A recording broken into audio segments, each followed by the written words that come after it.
जय माता की। मैं हूँ पूनम पांडे। मेरा यूट्यूब चैनल हमारे भोले शंकर में आप सभी का स्वागत है। मैं आज माता रानी का दूसरा अध्याय पढ़ने जा रही हूँ। आज ब्रह्मचारिणी देवी का दिन है। बोलो ब्रह्मचारिणी मैया की जय। जय माता रानी।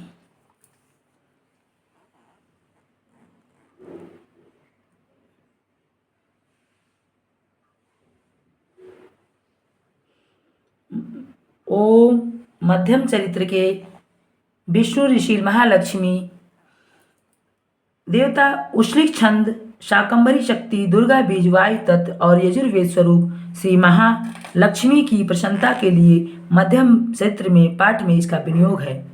बोले दुर्गा मैया की जय। मैं कमल के आसन पर बैठी हुई प्रसन्न मुख वाली महिषासुर मर्दिनी भगवती महालक्ष्मी का भजन करती हूँ, जो अपने हाथों में अक्षमाला फरसा गदा बाण वज्र पद्य धनुष कुंडिका दंड शक्ति खड़ग ढाल शंख घंट मधुपात्र शूल पाश और चक्र धारण करती है। मैं उस माँ का ध्यान करती हूँ और नमस्कार करती हूँ। ऋषि कहते हैं पूर्व काल में देवताओं और असुरों में पूरे 100 वर्षों तक घोर संग्राम हुआ था। उसमें असुरों के स्वामी महिषासुर था और देवताओं के नायक इंद्र थे। उस युद्ध में देवताओं की सेना महाबली असुरों से परास्त हो गई। संपूर्ण देवताओं को जीतकर महिषासुर इंद्र बन बैठा। तब पराजित देवता प्रजापति ब्रह्मा जी को आगे करके उस स्थान पर गए जहाँ भगवान शंकर और विष्णु विराजमान थे। देवताओं ने महिषासुर के पराक्रम तथा अपनी पराजय का यथावत वृत्तांत उन दोनों देवेश्वरों से विस्तार पूर्वक कह सुनाया। वे बोले, भगवान महिषासुर सूर्य इंद्र अग्नि वायु चंद्रमा यम वरुण तथा अन्य देवताओं के भी अधिकार छीनकर स्वयं ही सबका अधिष्ठाता बन बैठा है। उस दुरात्मा महिष ने समस्त देवताओं को स्वर्ग से निकाल दिया है। तब वे मनुष्यों की भांति पृथ्वी पर विचरते दैत्यों की यह सारी करतूत हमने आप लोगों से कह सुनाई।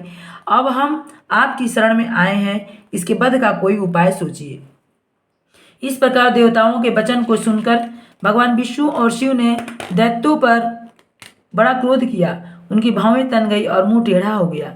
तब अत्यंत क्रोध में भरे हुए चक्रपाणी श्री विष्णु के मुख से एक महान तेज प्रकट हुआ। इसी प्रकार ब्रह्मा शंकर तथा इंद्र आदि अन्याय देवताओं के शरीर से भी बड़ा भारी तेज निकला। वह सब मिलकर एक हो गया। महान तेज का वह पुंज जज्वलमान पर्वत सा जान पड़ा। देवताओं ने देखा वहां उसकी ज्वालाएं संपूर्ण दिशाओं में व्याप्त हो रही है। संपूर्ण देवताओं के शरीर से प्रकट हुए उस तेज की कहीं तुलना नहीं कहीं की जा सकती।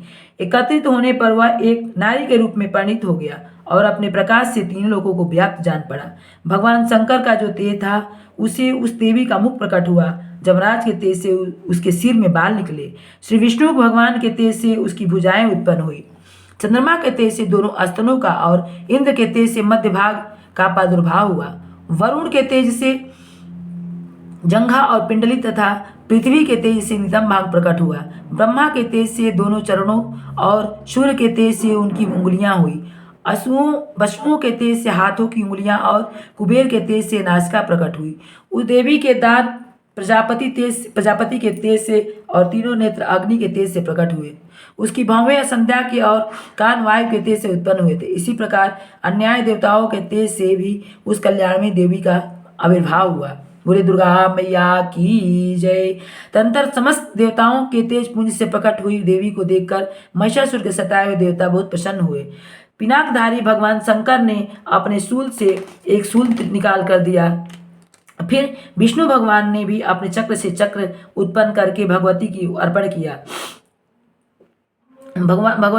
किया। वरुण ने भी शंख भेंट किए। अग्नि ने उन्हें शक्ति दी और वायु ने धनुष तथा बाण से भी भरे हुए 2 तरकस दिए। शस्त्र नेत्रों वाले देवराज इंद्र ने अपने ब्रश से वज्र उत्पन्न करके दिया और ऐरावत हाथी से उतार कर एक घंटा भी प्रदान किया। यमराज ने कालदंड से दंड, वरुण ने पास, प्रजापति ने स्फटिक की माला तथा ब्रह्मा जी ने कमंडल भेंट किया। सूर्य ने देवी के समस्त रोम कुकुमे में अपनी किरणों के तेज भर दिए। काल ने उन्हें चमकती हुई ढाल और तलवार दी। क्षीर समुद्र से उज्ज्वल हार तथा कभी जीर्ण न होने वाले 2 दिव्य वस्त्र भेंट किए। साथ ही उन्होंने दिव्य चूड़ामणि 2 कमंडल कड़े उज्ज्वल अर्धचंद्र सब बाहुओं के लिए केयूर, दोनों चरणों के लिए निर्मल नूपुर, गले की सुंदर हंसली और सब अंगुलियों में पहनने के लिए रत्नों की बनी अंगूठियां भी दी। विश्वकर्मा उन्हें अत्यंत निर्मल फरसा भेंट किया, साथ ही अनेक प्रकार के अस्त्र और अभेद कवच दिए। इनके सिवा मस्तक और वक्षस्थल पर धारण करने के लिए कभी न कुमलाने वाले कमलों की मालाएं दी। जल्द ही उन्हें सुंदर कमल का फूल भेंट किए। हिमालय ने सवारी लिए सिंह तथा भांति भांति के रत्न समर्पित किए। धनाध्यक्ष कुबेर ने मधु से भरा पान पत्र तथा संपूर्ण नागों के राजा शेष ने, जो इस पूर्ण पृथ्वी को धारण करते हैं, उन्हें बहुमूल्य मणियों से विभूषित नागहार भेंट किया। इसी प्रकार अन्य देवताओं ने भी आभूषण और अस्त्र शस्त्र देकर देवी का सम्मान किया। तत्पश्चात उन्होंने बारंबार ठासपूर्वक ऊंच स्वर से गर्जना की। उनके भयंकर नाद से संपूर्ण आकाश गूंज उठा। देवी का यह अत्यंत उच्च स्वर से किया हुआ सिंहनाद कहीं समा न सका। आकाश उनके सामने लघु प्रतीत होने लगा। उसके बड़े जोर की प्रतिध्वनि हुई, जिससे संपूर्ण विश्व में हलचल मच गई। समुद्र कांप उठे, पृथ्वी डोलने लगी और समस्त पर्वत हिलने लगे। उस समय देवताओं ने अत्यंत प्रसन्नता के साथ सिंहवाहिनी भवानी से कहा, देवी तुम्हारी जय हो। साथ ही महर्षियों ने भक्ति भाव से विनम्र होकर उनका स्तवन किया। संपूर्ण त्रिलोकी को क्षोभग्रस्त देख दैत्यगण अपनी समस्त सेना कवच आदि से सुसज्जित कर हाथों में हथियार ले सहसा उठकर खड़े हो गए। उस समय महिषासुर ने बड़े क्रोध में आकर कहा, आह, यह क्या हो गया। फिर वह संपूर्ण असुरों से घिरकर उस सिंहनाद को की ओर लक्ष्य करके दौड़ा और आगे पहुंचकर उन्होंने देवी को देखा, जो अपनी प्रभा से तीनों लोगों को प्रकाशित कर रही थी। उनके चरणों के भार से पृथ्वी दबी जा रही थी। माथे के मुकुट से आकाश में रेखा से खींच गई थी तथा वे अपने धनुष की टंकार से सातों पतालों को क्षुब्ध किए देती थी। देवी अपनी हजारों भुजाओं से संपूर्ण दिशाओं को आच्छादित करके खड़ी थी। तदंतर उनके साथ दैत्य का युद्ध छिड़ गया।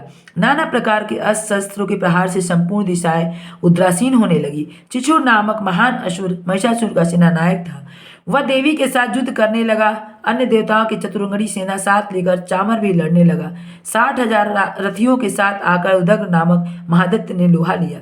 1 करोड़ रथियों के साथ लेकर महाहनु नामक दैत्य युद्ध करने के लिए आए, जिसके रोहे तलवार के समान तीखे थे। वह असिलोमा नामक महादैत्य 5 करोड़ रथी सैनिकों के साथ युद्ध में आए। 60 लाख रथियों से घिरा हुआ बास्कल नामक दैत्य भी उस महायुद्ध में लड़ने लगा। परिवारित नामक राक्षस हाथी सवार और घुड़सवारों के अनेक दलों तथा 1 करोड़ रथियों के साथ सेना लेकर युद्ध करने लगा। बिडाल नामक दैत्य 5 अरब रथियों से गिरकर लोहा नीले लगा। उनके अतिरिक्त और भी हजारों महादैत्य रथ, हाथी और घोड़ों की सेना साथ लेकर वहां देवी के साथ युद्ध करने लगे। स्वयं महिषासुर उस रणभूमि में कोटि कोटि सहस्त्र रथ, हाथी और घोड़ों की सेना से घिरा हुआ खड़ा था।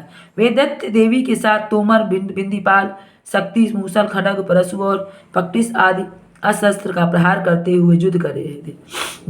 कुछ दैत्यों ने उन पर शक्ति का प्रहार किया, कुछ लोगों ने फांस फेंके तथा कुछ दूसरे दैत्य ने खड़ा प्रहार करके देवी को मार डालने का उद्योग किया। देवी ने भी क्रोध में भरकर खेल खेल में ही अपने अस्त्र शस्त्र की वर्षा करके दैत्यों के वे समस्त अस्त्र शस्त्र काट डाले। उनके मुख पर परिश्रम तथा थकावट पंचमात्र की चिन्ह नहीं थी। देवता और ऋषि उनकी स्तुति करते थे और वे भगवती परमेश्वरी दैत्यों के शरीर पर अस्त्र शस्त्र की वर्षा कर रही थी।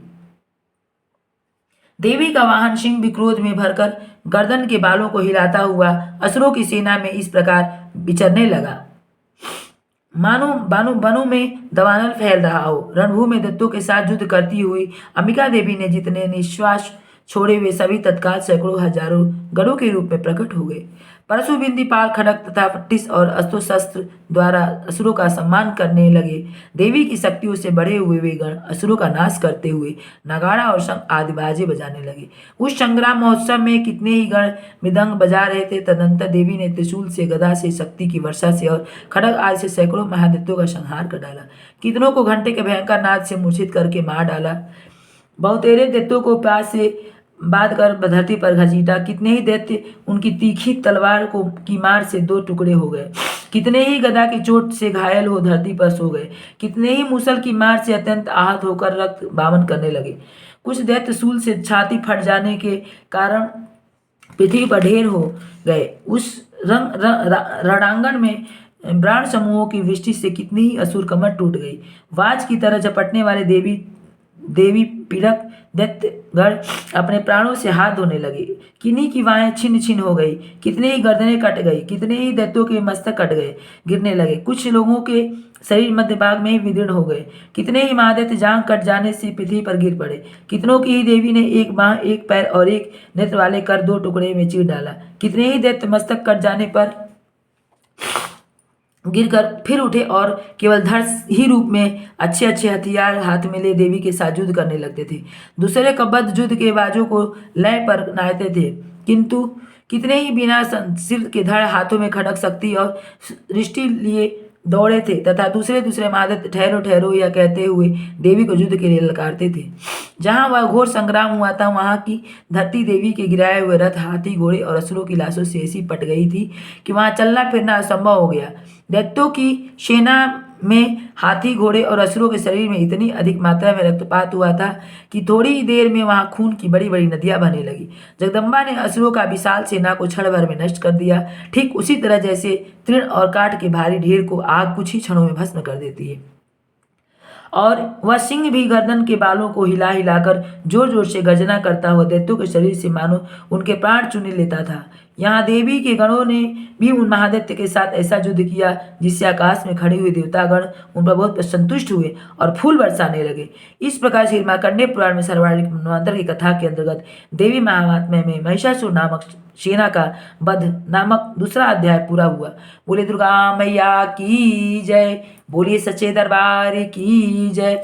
ओम आवाहनम न जानामि तवार्चनम, पूजं चैव न जानामि क्षमस्वमेव परमेश्वरी।